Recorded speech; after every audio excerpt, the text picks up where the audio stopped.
teman-teman dan Pak Tony. Pada hari ini kami diberi kesempatan untuk mempresentasikan UTS Mobile Technology dengan dosen pembimbing yaitu Pak Tony M.Com. Dengan saya sendiri Elsa Bella dengan NIM 825 1200029. Saya Aklen dengan NIM 825 1200023. Demikian, silakan saya mempresentasikan. Kami dari Fakultas Teknologi Informasi Universitas Tarumanagara.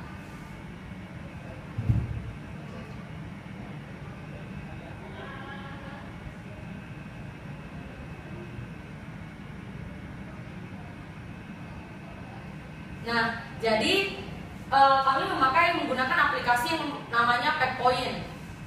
Jadi aplikasi yang kami pakai itu based on iPhone. Next. Aplikasi Packpoint ini dapat di-download di App Store, Google Play, dan BlackBerry Store.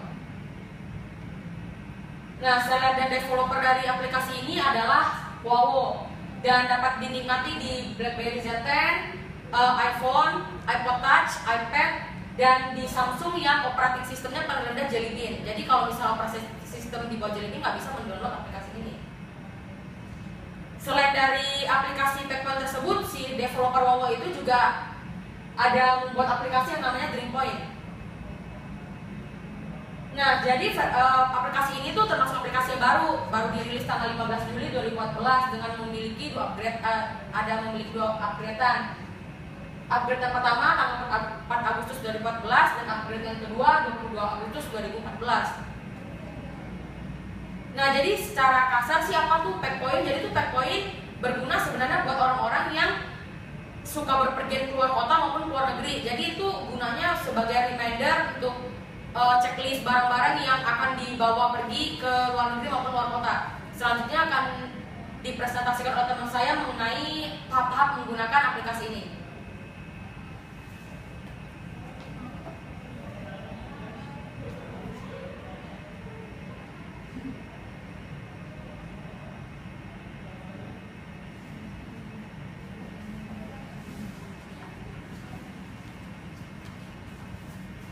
Selanjutnya saya akan menjelaskan bagaimana cara menggunakan aplikasi Packpoint ini. Tampilan yang pertama tuh bakal kayak gini.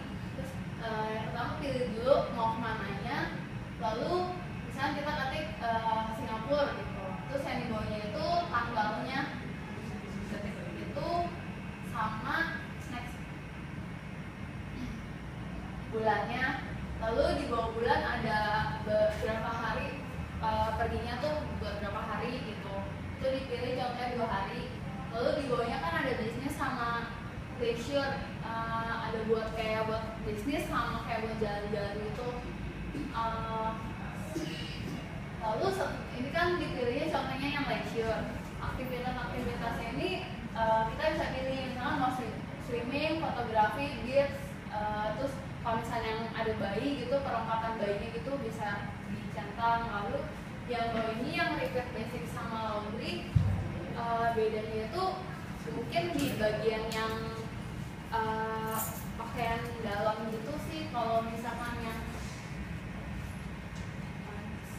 lalu tadi kan pilihnya ada swimming, baby, beach, sama fotografi. Jadi pemilihan yang di sebelumnya tadi itu bakal muncul di sini tuh tergantung yang sebelumnya dipilih. Misalkan kalau ada fotografi dia bakal muncul yang perlengkapan fotografi itu apa aja.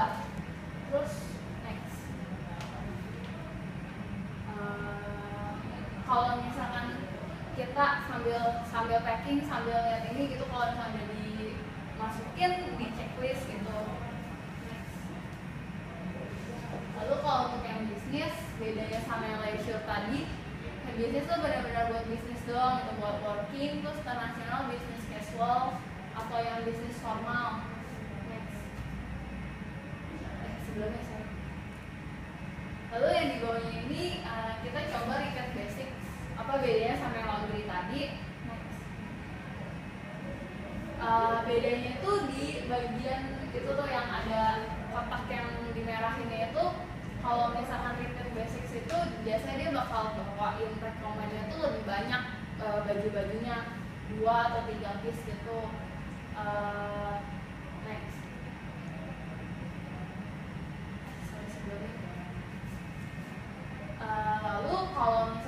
kita mau nambahin yang pakaiannya bisa ditambahin mau 3 piece atau yang 4 piece gitu, itu bisa ditambahin gitu, di plus atau di minusin gitu. Lalu fungsi yang icon yang paling atas itu kanan atas ada save trip sama setting ya. Save trips itu dia kayak udah ada beberapa kerjaan yang misalkan udah diambil atau yang disimpan, itu tuh bisa diedit. Jadi kalau misalkan ada mau nambahin apa gitu bisa, lalu bisa di delete juga kalau misalnya udah nggak dipakai lagi makanan ini. Lalu settingnya ini cuma ini sih, gendernya itu female atau male, jadi bisa tergantung sama yang nanti di bawah itu. Terus temperaturnya itu bisa Celsius sama Fahrenheit. Demikian presentasi yang saya jelaskan tadi. Terima kasih.